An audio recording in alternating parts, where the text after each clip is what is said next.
de Euclides a Java. Historia de los algoritmos y de los lenguajes de programación, escrito por el profesor Ricardo Peña Marí.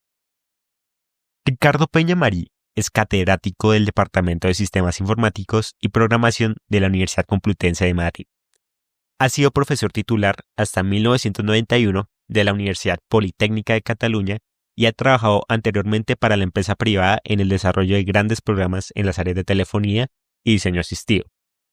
Sus áreas de investigación son la programación funcional y el análisis estático de programas.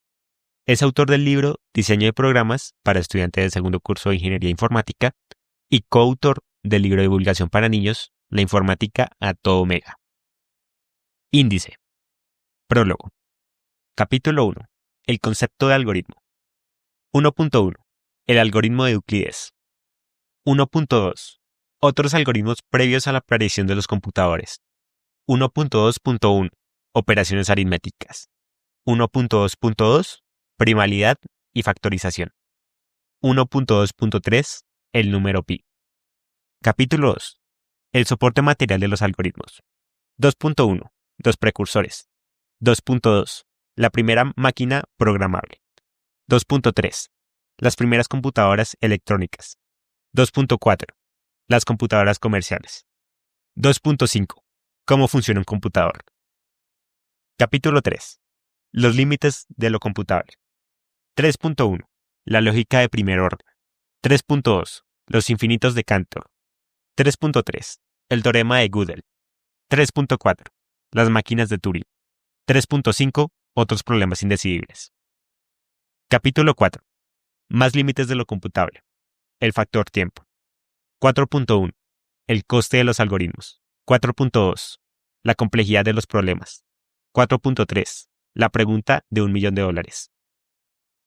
Capítulo 5. Los años 50 y 60. Algoritmos y estructuras de datos. 5.1. Conceptos fundamentales. 5.2. Algoritmos de ordenación. 5.3. Estructuras de datos. 5.4. Otros algoritmos relevantes. 5.4.1. La programación lineal. 5.4.2. Compresión de ficheros. 5.4.3. Algoritmos sobre grafos. 5.4.4. El principio divide y vencerás. Capítulo 6. Los años 50 y 60. Los primeros lenguajes de alto nivel. 6.1. Fortran. 6.2. Algol 60. 6.3. COBOL. 6.4. Lisp. 6.5. La crisis del software. Capítulo 7. Hacia la estructuración. El paradigma imperativo. 7.1. La programación estructurada. 7.2. Pascal. 7.3. C y Unix. 7.4. Tipos abstractos de datos. 7.5. EIDA. Capítulo 8. Más estructura. La orientación a objetos. 8.1. Simula 67. 8.2. Smalltalk. 8.3. C++. 8.4. Java e Internet. Capítulo 9. Más rápido todavía.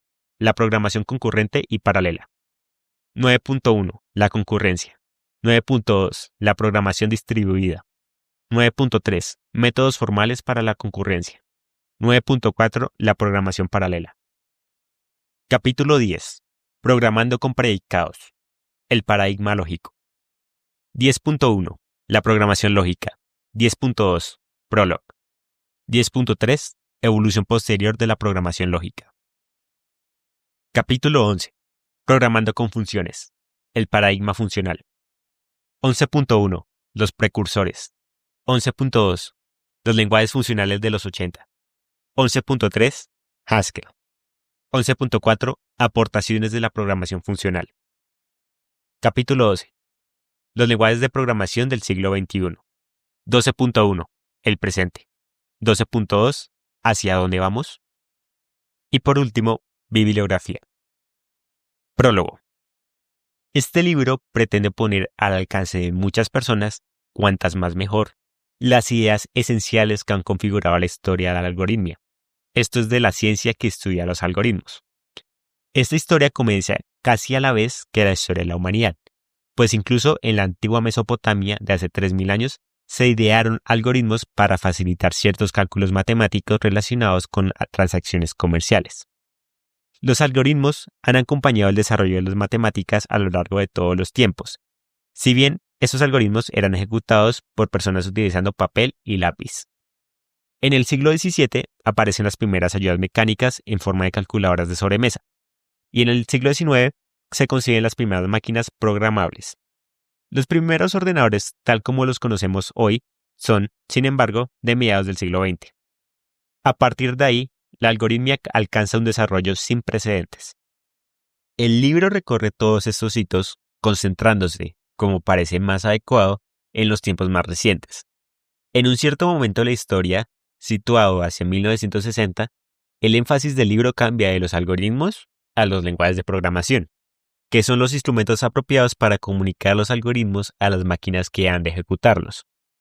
Se revisan con cierto detalle las historias particulares de algunos de estos lenguajes, que he seleccionado según dos criterios. O bien, fueron los primeros en los que aparecieron ciertos conceptos clave que tuvieron un gran impacto posterior, o bien tuvieron una gran aceptación. A veces ambos criterios se cumplen simultáneamente. El enfoque que he elegido es de carácter divulgativo, tratando de explicar en lenguaje llano conceptos técnicos que requerirían, para ser explicados con todo rigor, un tratamiento matemático complejo. Pretendo con ello interesar al gran público en un conocimiento más profundo de una máquina fascinante, el ordenador, que seguramente utilizan a diario. Sin embargo, debo advertir que ocasionalmente puede aparecer alguna fórmula o concepto matemático que haga un poco más ardua la lectura. El lector no familiarizado puede saltarse estos pasajes si lo desea y proseguir con el resto de la obra sin perder por ello el sentido general de lo que se relata.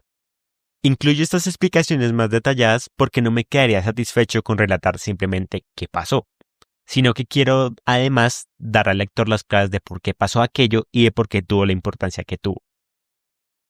Quizás algunos de mis colegas de la universidad no se sientan satisfechos con la selección de lenguajes que he realizado.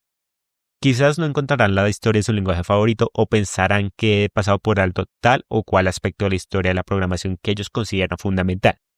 Ello tal vez signifique que nuestra disciplina es tan amplia que es difícil que alguien pueda conseguir tener una visión de conjunto de la misma que haga merecido honor a todas las aportaciones relevantes que se han producido a lo largo de su historia. Mis colegas y yo trabajamos en parcelas de la programación muchas veces disjuntas unas de otras, y cada uno tiene, como es natural, sus propias fobias y filias. Por ello, admito que esta historia tiene bastantes dosis de subjetividad, tanto más elevadas cuanto más nos acercamos al tiempo presente. Sabido es por los historiadores que la objetividad en el relato es directamente proporcional a la distancia que nos separa del objeto estudiado. Hoy, casi todo el mundo está de acuerdo en cuáles fueron las aportaciones filosóficas más importantes de la Grecia clásica, pero sería mucho más difícil alcanzar ese acuerdo si se traslada la misma cuestión al siglo XX. Los primeros ordenadores fueron construidos en los años 40. Al mismo tiempo que el mundo se desangraba en una devastadora guerra mundial.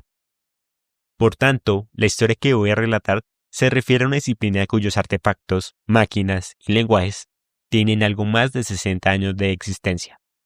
Este marco temporal es muy escaso para poder colocar cada hecho, cada descubrimiento en el lugar que le corresponde de acuerdo a la importancia que tuvo en la historia posterior. Para muchos de los primeros algoritmos y lenguajes es relativamente fácil juzgar su importancia, ya que después vinieron otros que se apoyaron en ellos y desarrollaron las ideas innovadoras que aportaron. En cambio, para los más modernos, falta ese marchamo de calidad, simplemente porque no ha habido tiempo para evaluar su impacto. La época actual se caracteriza precisamente por una sobreabundancia de lenguajes y paradigmas de programación diferentes, en la que se hace difícil predecir cuál de ellos predominará en el futuro. Como consecuencia, es también difícil juzgar su importancia relativa. Por esa razón, he decidido detener el relato hacia 1995. Dejo así 10 años de margen para valorar esa importancia. No obstante lo cual, en el último capítulo hago un breve resumen de los acontecimientos más recientes. Los ordenadores forman hoy parte esencial de nuestras vidas, hasta tal punto que nuestro mundo, tal como lo conocemos, sería irreconocible si desaparecieran bruscamente. Controlan nuestra cuenta bancaria, nuestras comunicaciones, nuestro automóvil y hasta nuestros electrodomésticos. Desde nuestro hogar, a través de Internet, podemos acceder instantáneamente a una gran cantidad de información que antaño hubiera requerido el uso de enciclopedias, guías telefónicas, revistas especializadas y catálogos de todo tipo, amén de una considerable inversión de tiempo. Se utilizan para el aprendizaje en las escuelas y para nuestro trabajo diario, sea este administrativo, técnico o de gestión. Han hecho casi inservibles el correo ordinario y el celuloide de los carretes fotográficos. Hoy, los documentos, las imágenes, la música y hasta los programas de radio viajan por la red. Las discusiones por correo electrónico, con tiempos de respuesta de unos pocos minutos, han hecho innecesarias muchas reuniones que antaño implicaban costosos viajes. La comunicación con los amigos y familiares, el ocio y hasta la búsqueda de una pareja adecuada a nuestros deseos han multiplicado enormemente sus posibilidades con la combinación formada por el ordenador y la red global de comunicación. Sin embargo, las actitudes ante el fenómeno del ordenador son bastante curiosas, similares en muchos casos a los que generaron en su momento histórico otros descubrimientos científicos importantes. Están los que los evitan a toda costa, tratando de preservar un pasado que, seguramente en su pensamiento, fue mejor. Así, hay escritores que se aferran a su máquina de escribir de siempre, o instituciones y negocios que se niegan a informatizarse y prefieren mantener sus métodos manuales de archivo y comunicación. En el extremo contrario, están los que los adornan de cualidades excepcionales y aseguran que un día llegarán a razonar como nosotros e incluso a controlarnos. No hay más que observar el acercamiento del cine al fenómeno para comprobar el amplio predicamento que tienen estas actitudes. Los ordenadores aparecen casi siempre como máquinas omnipotentes que pueden encontrar cualquier dato en unos pocos segundos con unas órdenes aparentemente triviales por parte del experto programador, cuando no les da por tomar el poder y por rebelarse contra los humanos. Tampoco faltan los que trivializan las dificultades con mensajes del tipo, la informática, pero sí es muy fácil, aprenda a programar en 20 lecciones, etc. Generalmente, estas actitudes buscan un beneficio comercial inmediato, aprovechándose del enorme deseo que de aprender más sobre los ordenadores tienen muchas personas. La manera más provechosa de aproximarse a los descubrimientos científicos no es con actitudes apocalípticas ni, en el otro extremo, incondicionalmente reverenciales. Ambas dejan traslucir, en mi opinión, el temor ante lo desconocido. Lo más gratificante es abandonar todo temor y tratar honestamente de entender un poco mejor su funcionamiento. Tratar de comprender tanto sus posibilidades reales como sus límites. Este conocimiento sin duda nos hará más libres y desaparecerá tanto el temor como la reverencia.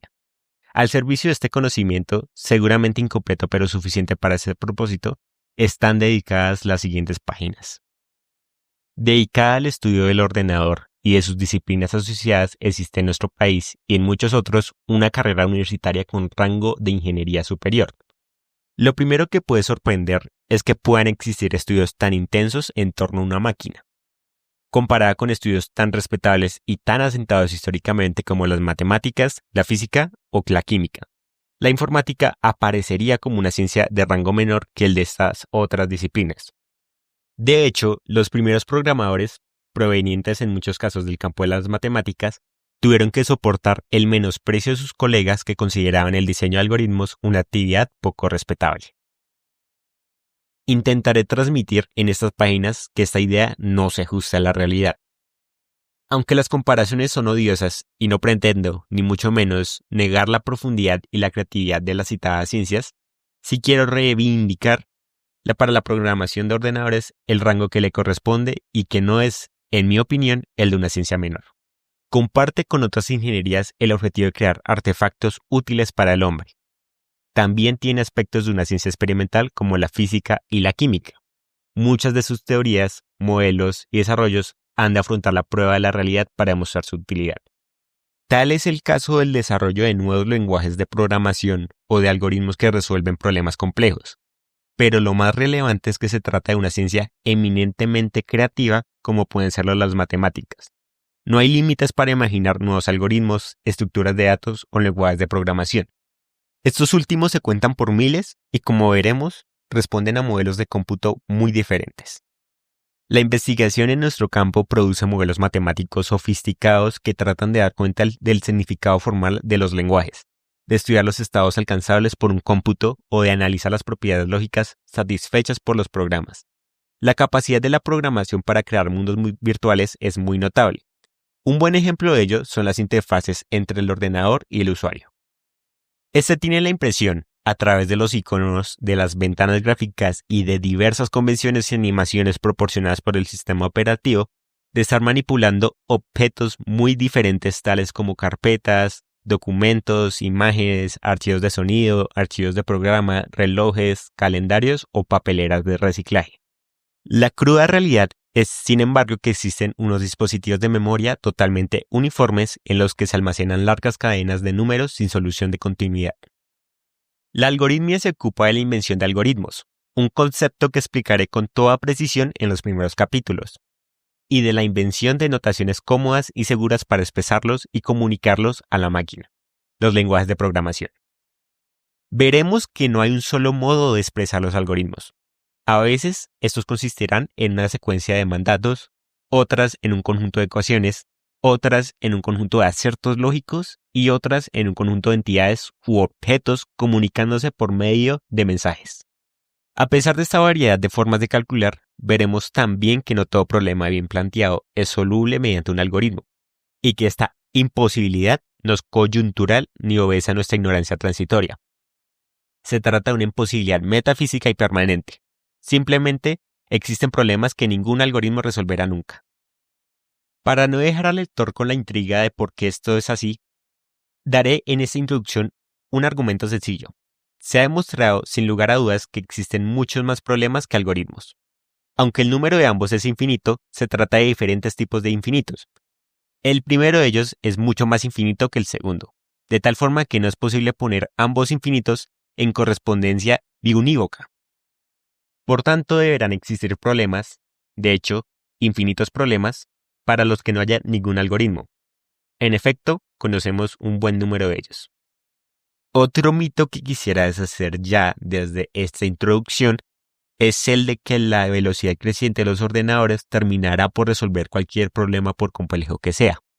Ya he adelantado que hay infinitos problemas no solubles por ordenador, pero lo peor es que, dentro de la parte que es soluble, la mayoría de los problemas interesantes necesitan tanta capacidad de cálculo que, para los efectos, es como si no fueran solubles. Daré ejemplos de tales problemas.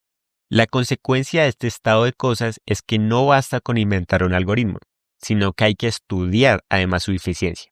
Si la ineficiencia supera ciertos límites, el algoritmo será inútil. Lo cual nos llevará a establecer unos criterios de medida, lo que conocemos como coste o mejor complejidad del algoritmo, y a ocuparnos tan solo de los algoritmos buenos. Establecidas en los primeros capítulos esas graves limitaciones de la algoritmia, no todo es soluble por ordenador y no todo lo que es soluble lo es en un tiempo razonable, el resto del libro discurre por la historia de los algoritmos, de las estructuras de datos y de los lenguajes de programación que se ocupan de resolver los problemas asequibles al ordenador. Veremos que, pese a lo dicho, estos son muy numerosos y variados, y que el intelecto humano ha encontrado ingeniosas soluciones a muchos problemas difíciles. El libro termina haciendo algunas conjeturas, ciertamente arriesgadas, sobre lo que podemos esperar de los ordenadores en un futuro no muy lejano, tratando de extrapolar las tendencias observadas en los últimos años. Más allá de ese tiempo, se hace muy difícil aventurar qué nuevos descubrimientos nos aguardan. Lo que es innegable en este comienzo del siglo XXI es que la aparición de los ordenadores a mediados del siglo XX y sobre todo su hibridación con las telecomunicaciones, configurando la gran red global, han propiciado y sigue haciéndolo una revolución de las fuerzas productivas de una magnitud desconocida hasta ahora. En mi opinión, supera en consecuencias prácticas a la primera y segunda revoluciones industriales. La primera de ellas, consecuencia de la máquina de vapor, y la segunda, de la electricidad y el petróleo. Quizás la comparación más acertada sea con la revolución neolítica de hace 10.000 años, donde la humanidad abandonó las cavernas y cambió su modo de vida dependiente de la caza y la recolección ocasional por el cultivo y la ganadería, poniendo por primera vez en la historia las fuerzas de la naturaleza a su servicio. Agradecimientos. Deseo agradecer de todo corazón a mis compañeros de facultad y de departamento María Emilia Alonso, Yolanda Ortega, Miguel Palomino, Clara María Segura, Rafael del Baldo y Alberto Verdejo los muchos comentarios que me han hecho llegar sobre un borrador previo del libro. Gracias a ellos, este ha mejorado notablemente tanto en contenido como en redacción. No obstante, cualquier deficiencia u omisión son atribuibles exclusivamente al autor. Fin del prólogo.